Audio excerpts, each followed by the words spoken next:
What happens when power no longer wants to rule, but to be loved, dressed, adored, and obeyed in the shape of a god? Picture yourself standing in the Forum of ancient Rome at twilight. The marble stones beneath your feet are warm from the day's sun, and the city smells of incense, sweats, and something metallic, maybe blood. Trumpets ring out not to declare war, but to begin a wedding. It is not a wedding between two citizens, not even between two gods. It is a wedding between one boy and the empire itself, between a human body and the idea of worship, and everyone must attend.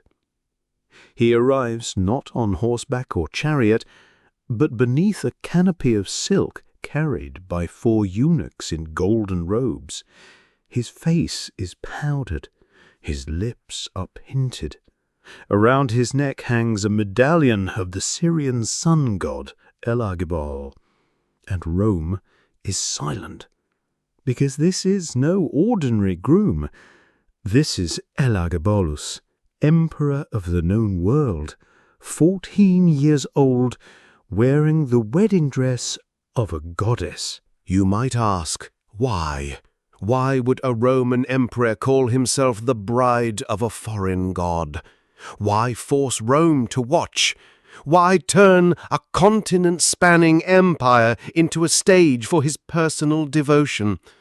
The answer is both simpler and more terrifying than you think. Because he could.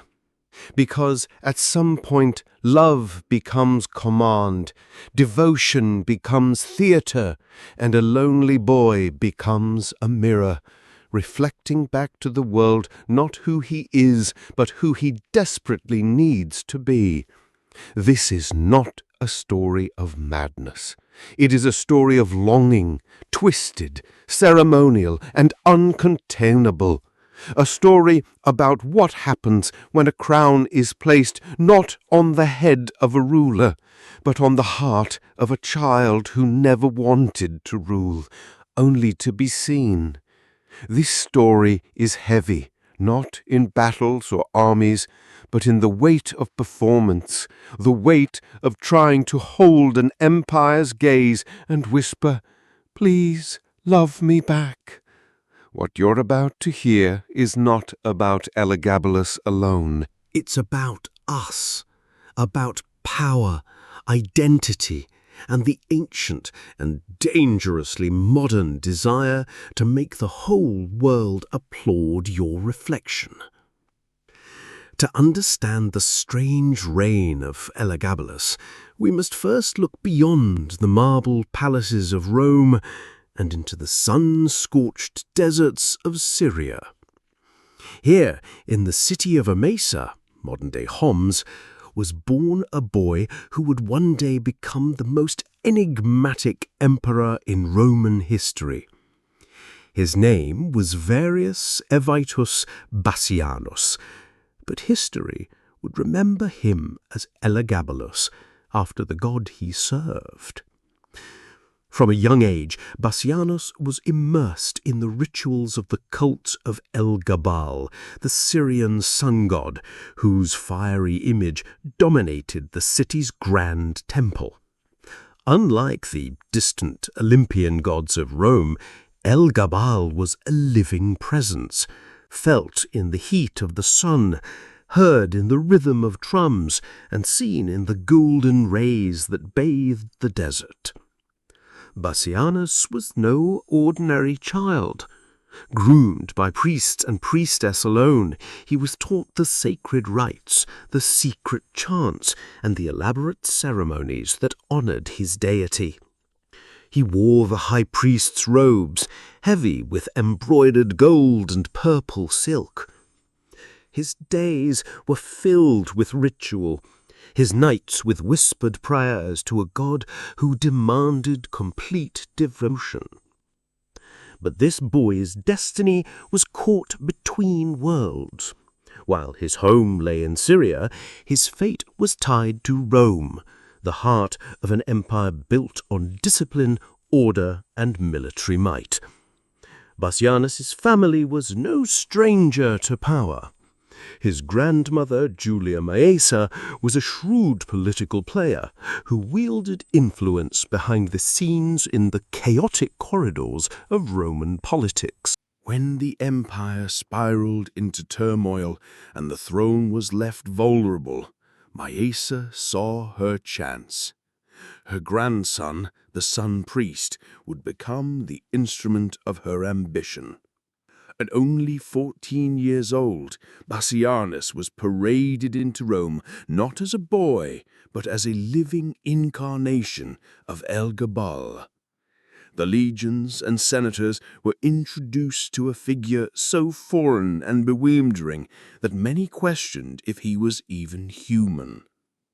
Yet the young priest embraced his role with eerie conviction. The imperial purple was draped over his shoulders, and the golden diadem pressed against his brow.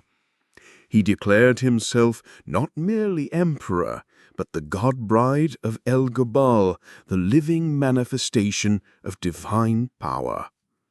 This was a new kind of rule, one not based on laws or senate decrees, but on ritual and spectacle. To Elagabalus, the distinction between self and God blurred. His identity was inseparable from his divine role, and the emperor's personal desires became indistinguishable from religious obligation. He insisted on replacing the old Roman gods with Elagabalus as the supreme deity. Temples were transformed, statues torn down, and ancient rites discarded. Rome, the cradle of empire and tradition, was forced to kneel before a foreign sun god, whose bride was a teenage boy, dressed as a goddess. The empire trembled on the edge of disbelief and awe. Elagabalus was not simply a ruler. He was a cosmic performance, an emperor who wore makeup, appointed male lovers as consorts, and demanded that his court celebrate his rituals as if they were the destiny of Rome itself.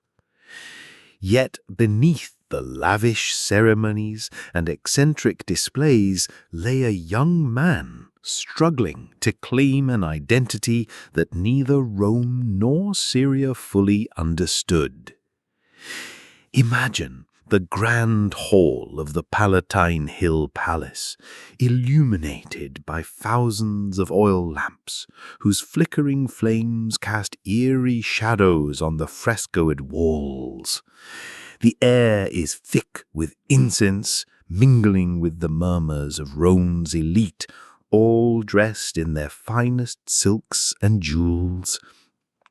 Tonight is a wedding unlike any Rome has ever witnessed. Elagabalus, the boy emperor, stands at the center, clad in the richest purple robes embroidered with gold thread. His face is carefully powdered, his lips a subtle shade of crimson. Around his neck rests the sacred solemn medallion of Elagabalus. But what captivates and horrifies the crowd is the bride beside him, a young man dressed as a woman, adorned with jewels that once belonged to the emperor's late mother. This is not mere spectacle. It is the embodiment of the emperor's obsession to resurrect the lost love of his life through ritual and flesh. This bride is not a willing participant, but a carefully chosen replica, a living effigy of the deceased, reshaped by imperial decree. The young man's body has been altered through painful and irreversible means to resemble the woman Elagabalus once mourned. The surgery was brutal, an act of violence veiled in the language of devotion. The boy who once had dreams and a name now carries only the weight of a role forced upon him. The guests see a bride, but the truth is a haunting tableau of loss, possession, and denial. The ceremony unfolds with a mixture of ancient Syrian rites and Roman pomp. Priests chant hymns in a language foreign to the Roman tongue. The sun god's presence is invoked with fiery offerings and sacred dances that echo through the marble halls. Elagabalus takes his vows not just as emperor, but as the bride, the god's earthly vessel. His voice, soft and melodious, commands the court's unwavering attention. But beneath the ritual's grandeur lies a terrifying truth: the emperor's desire to erase death, to rewrite fate itself. The court's participation is compulsory. Senators, generals, and nobles smile through clenched jaws, raising their goblets in hollow toasts. Each knows that resistance means exile, or worse. Outside, Rome whispers. The empire is divided between awe, disbelief, and fear. The emperor has transformed himself from ruler to spectacle, demanding that the empire love the reflection of a god, and in doing so has made himself and those around him prisoners of a grand illusion. Elagabalus's obsession extends beyond ceremony. He surrounds himself with lovers and favorites, appointing men to roles traditionally held by women, blurring gender and power with reckless abandon. The young emperor rejects the old order, dismantling centuries of tradition in favor of his personal vision, one where the lines between deity, monarch, and child dissolve into a painful ambiguity. His actions provoke fury and scandal, yet also reveal the desperate yearning of a boy who, lost between worlds, seeks to be loved not as a ruler, but as someone truly seen. This wedding, this act of divine defiance, marks both the zenith and the beginning of the unraveling. The grand hall of the imperial palace was filled with the brightest and most powerful of Rome, senators in their togas, generals polished in armor, patricians adorned with jewels stolen from the furthest corners of the empire. They sat on velvet cushions, their faces masks of polite admiration, but their eyes betrayed an entirely different story. No one dared to speak openly against the emperor, but whispers slithered like serpents between columns and behind velvet curtains. Some called him a madman, others a god gone astray. Many feared consequences of dissent far more than they hated the spectacle before them. One aged senator, known for his sharp tongue but cautious discretion, recalled, "We toasted the empress with trembling hands and forced smiles, but in our hearts we mourned the empire's soul. The gods we knew were gone, replaced by shadows and mirrors." The courtiers knew that to question the emperor was to invite ruin. The imperial household was a gilded cage, but one lined with daggers, exile, imprisonment, or worse, death. Many feigned enthusiasm at the lavish festivities. They drank rich wine, nodded at the emperor's commands, and applauded the intricate dances that twisted the old religious rites into new and unrecognizable forms. Yet beneath the surface, fear simmered. Outside the palace walls, Rome was a city caught between awe and horror. The common people whispered stories of the emperor's oddities, of his male consorts dressed as women, and his court that resembled a theatre more than a government. Governor after governor began to murmur dissatisfaction. The Praetorian Guard, the emperor's once loyal protectors, grew restless, uneasy at the chaos infecting the imperial court. The empire's foundations began to crack.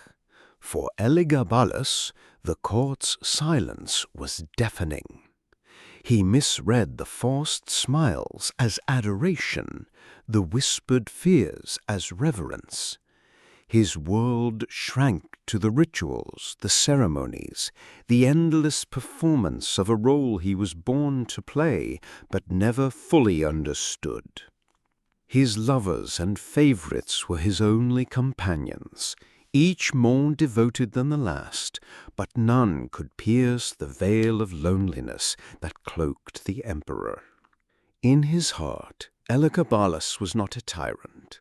He was a boy lost between identity and expectation, divine role and human desire.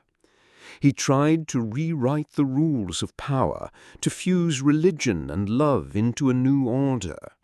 But in doing so, he alienated the very people he ruled. And when the empire's patience finally broke, the stage was set not for a glorious transformation, but for a violent and tragic end. The sun was merciless that day. It bore down on the streets of Rome, the heat bending the air like a mirage shimmering over the Tiber. But the city was not focused on the summer's blistering breath. It was focused on the end of a reign so strange, so scandalous, it would haunt the empire's memory for centuries. Elagabalus's enemies, long waiting in the shadows, finally moved. The Praetorian Guard, those same soldiers who had once carried him on golden litters, turned their spears against the boy emperor. They stormed the palace, capturing the young ruler who had worn the mantle of god, bride, and monarch in a spectacle no one could understand. His death was brutal and swift. Dragged through the street, his body was left in the sewer, discarded like refuse. No funeral rites, no imperial honors, just silence. The Senate moved quickly to erase every trace of the boy who dared to rewrite Roman religion and identity. His statues were smashed, his name damned, and his memory consigned to damnatio memoriae, the official condemnation of memory. Yet, like a shadow, his story persisted in whispers and fragments, growing into legend and warning. But who was Elagabalus beneath the paint and robes? A tyrant, a madman, or a frightened child lost between worlds. He was all these and none. He was a mirror shattered, reflecting the fears and desires of an empire on the brink. His story forces us to ask what happens when identity is dictated by power, not self, when love is a command and devotion a performance. How much of ourselves do we sacrifice to wear the masks others place on us? Today, far from Rome's marble halls, we still see echoes of Elagabalus, in celebrities who live for the gaze of millions, in leaders who conflate power with personal worship, in social media profiles carefully curated to project an identity not quite their own. The desire to be seen, to be loved, to be godlike in the eyes of others remains as potent and as dangerous as it was 2,000 years ago. Elagabalus died not because he lacked power, but because he demanded a world to love a version of himself that could never be real. His death is both tragedy and lesson. that the masks we wear, the roles we perform, can become prisons from which only silence can free us. And as you step away from this story, ask yourself, who are you beneath your own masks, and what price would you pay to be truly seen?